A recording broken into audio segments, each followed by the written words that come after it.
just something that I felt like God had been placed in my heart the last couple of days. And I didn't want to be disobedient or just gonna go through because I do not like being in front of the camera.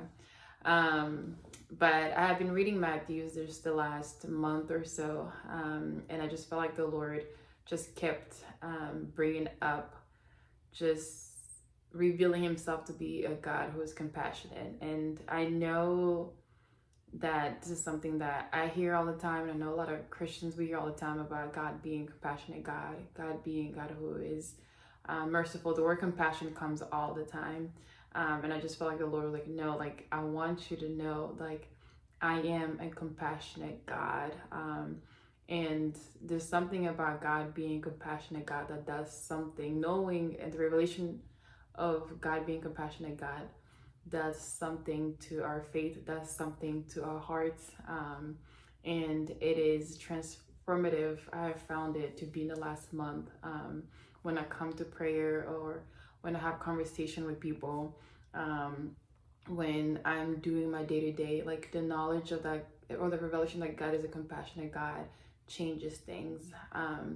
And it's always been a thing where God throughout, from Genesis, Old Testament to the New Testament, and you see a lot in Matthew as he's interacting with people and he's walking with people. The description before he heals, or as he's moving about, he will talks about God have had compassion on the people, have had compassion on this person. God had pity on this person. But God revealed that of himself all the way, from early on in Exodus with Moses, and telling Moses, like, I am the Lord God who is compassionate.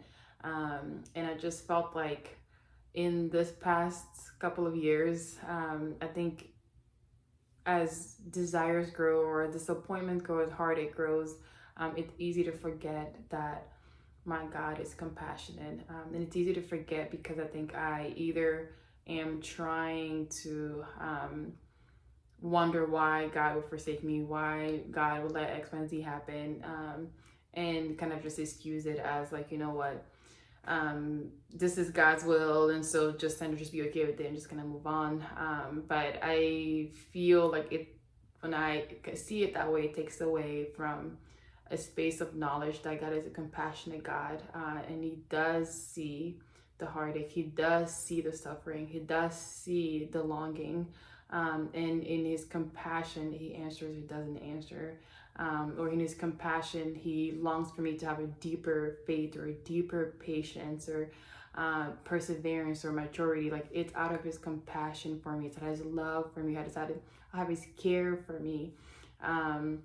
And everything that the Lord operates, like it almost, like with the compassion, like if like God was also revealing himself to be like a tender-hearted God, like he's so tender.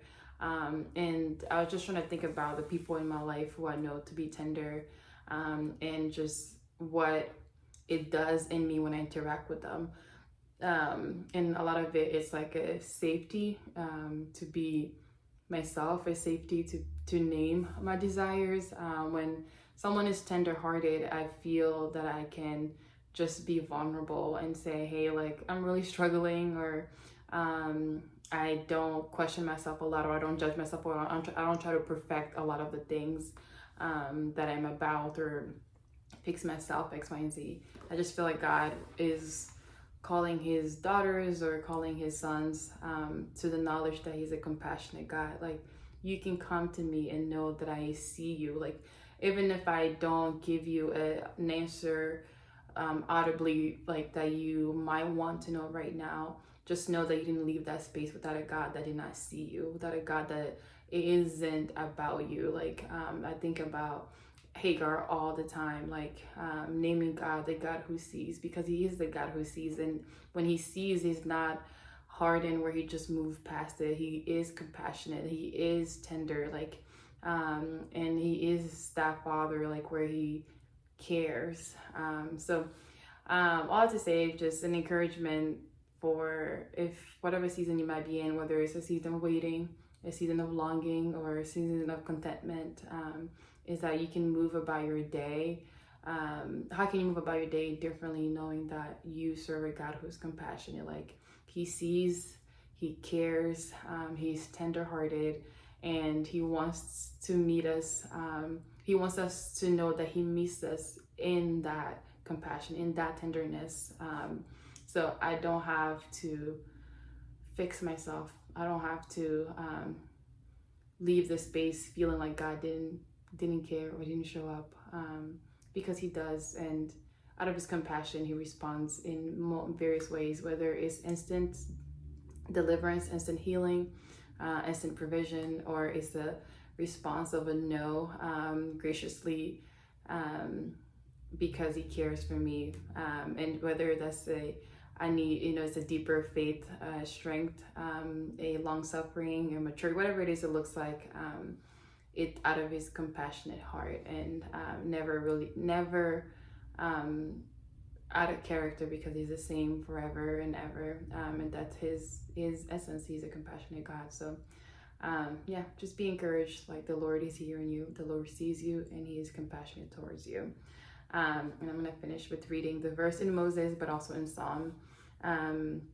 In Moses, where he reveals himself. It's in Exodus 34, 6. And he says to Moses, and he passed in front of Moses, proclaiming, the Lord, the compassionate and gracious God, slow to anger, abounding in love and faithfulness, maintaining love to thousands, and forgiving in wickedness, rebellion, and sin. Yet he does not leave the guilty unpunished. He punished their children for the sin of the parents to the third and fourth generation. As God revealed himself, he is a compassionate God, and he's just, and he's all of the things that he is, and all above. He will always be abounding in love.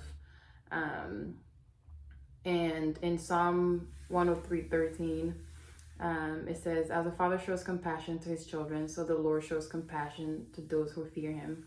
The Lord is like a father to his children, tender and compassionate to those who fear him. Yeah, so the same verses, 13, just in different translation. The Lord is compassionate.